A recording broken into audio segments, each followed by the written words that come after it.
Hai semua, salam sejahtera Malaysia. Tuan-tuan dan puan-puan semua. Kita tahu kerajaan yang dibentuk hari ini, kerajaan perpaduan yang dibentuk dan dipimpin oleh Perdana Menteri Malaysia, yaitu Datuk Seri Anwar Ibrahim. Dan kita tahu apa yang berlaku semasa pilihan raya umum ke-15, di mana tidak ada mana-mana gabungan yang mempunyai majoriti yang cukup untuk membentuk kerajaan persekutuan. Saudara-saudara, tuan-tuan dan bapak semua, dan akhirnya yang di Pertuan Agong, Al-Sultan Abdullah Riayatuddin Al-Mustafa Billah Shah telah membuat kenyataan bahawa memberikan cadangan kepada PN dan PH untuk mengadakan gabungan ataupun kerajaan bersama. Dan yang menolak cadangan tersebut pertamanya adalah Muhyiddin Yassin. Saudara-saudara, akhirnya memang banyak yang akan membangkang, banyak yang tidak setuju kerajaan yang dibentuk hari ini. Namun pada akhirnya perlahan-lahan kita semua dapat melihat kesan yang baik. Walaupun kita tidak boleh nafikan memang ada yang akan mempertikaikan. Dan Presiden PAS Hadi Awang, seperti yang kita tahu, beliau memang lantang untuk menyerang kerajaan. Dan terkini beliau telah membuat kenyataan yang sangat mengejutkan berkaitan dengan kenyataan ini bahwa kemungkinan kerajaan persekutuan tumbang tidak lama lagi. Dan akhirnya Amanah, Parti Amanah bersuara, di mana Parti Amanah adalah gabungan di dalam Pakatan Harapan. Menurut Mahfuz, kenyataan Hadi sanggah titah agong berunsur sabotaj. Ini pendapat daripada Mahfuz. Amanah menganggap kenyataan yang dibuat oleh Presiden PAS Tan Sri Abdul Hadi Awang mengenai kemungkinan kerajaan persekutuan tumbang tidak lama lagi berbahaya kerana bercanggah dengan titah yang di Pertuan Agong. Okey, saudara-saudara, menurut anda, adakah anda setuju kenyataan daripada Mahfuz dan kenyataan daripada Parti Amanah dan kenyataan daripada Hadi Awang, di mana beliau berkata kemungkinan kerajaan yang dipimpin oleh Datuk Seri Anwar Ibrahim, dipimpin oleh gabungan PHBN dan beberapa parti yang lain ini akan tumbang tidak lama lagi. Selain itu, kata Naib Presiden Amanah Mahfuz Omar, kenyataan Presiden PAS berkenaan juga berisiko untuk mengundang suasana politik tidak stabil sekaligus menyukarkan negara.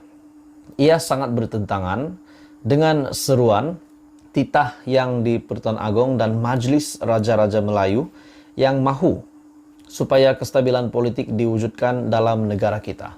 Seperti yang kita tahu semasa Perdana Menteri Malaysia, Datuk Seri Anwar Ibrahim yang mengangkat sumpah, pertama yang menyerang Anwar Ibrahim adalah Muhyiddin Yassin dengan bertanya dan meminta keabsahan Anwar Ibrahim sebagai Perdana Menteri. Dan akhirnya netizen bersuara itu seperti menderhaka kepada titah yang di Pertuan Agong.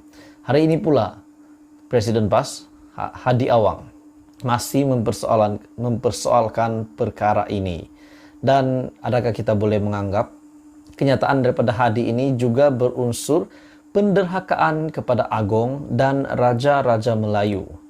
Dan kita tahu banyak yang membuat kenyataan. Contohnya Raja Petra pun ada membuat kenyataan bahawa kerajaan PHBN pintu belakang Istana Negara. Sedangkan ini rasmi mengangkat sumpah di Istana Negara sebagai Perdana Menteri, sebagai timbalan Perdana Menteri dan semua menteri serta timbalan menteri.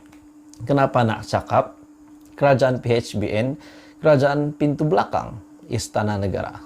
Jadi tuan-tuan dan bapak semua, apa komen anda?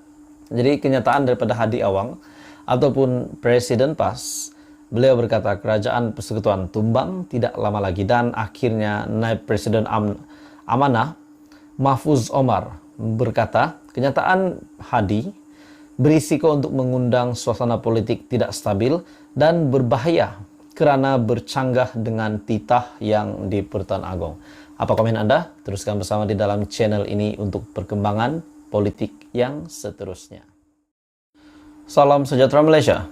Kita kembali dalam isu hangat hari ini yang berkaitan dengan pembekuan parti oleh SPRM. Kita percaya UMNO pun sebelum ini pernah dibekukan. Dan hari ini pula yang terkini Bersatu, akaun Bersatu yang dibekukan dan kepimpinan Bersatu meminta untuk agensi ataupun pihak tersebut SPRM untuk mencairkan akaun mereka. Jadi saudara-saudara, akhirnya hari ini seorang pemimpin daripada PAS, pemimpin daripada Perikatan Nasional telah membuat satu pendedahan yang mengejutkan berkaitan dengan pembekuan akaun parti tersebut. Beliau juga berpendapat bahwa ada parti yang dibekukan akaun namun tidak bersalah. Tapi saudara-saudara, itu pendapat persepsi berbeza-beza daripada netizen, daripada pengundi. PAS minta SPRM siasat dana politik parti secara telus. PAS akhirnya menggesa Suruhanjaya Pencegahan Rasuah Malaysia SPRM untuk melakukan siasatan secara telus bukan sahaja terhadap parti pembangkang, malahan juga kepada parti kerajaan dalam membanteras rasuah politik. Persoalan yang pertama, akaun tidak akan dibekukan sekiranya tidak ada pendedahan ataupun kecurigaan yang keterlaluan berlaku.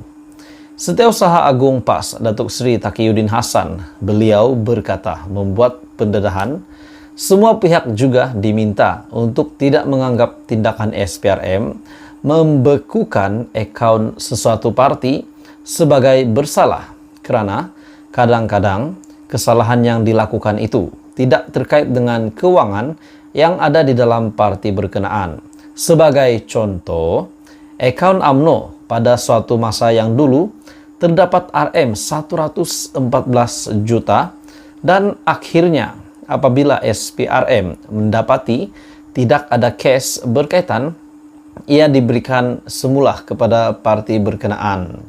Apabila wang yang masuk ke dalam akaun parti mestilah duit yang diperoleh daripada sumber yang sah, termasuklah sumbangan daripada orang ramai maupun ahli.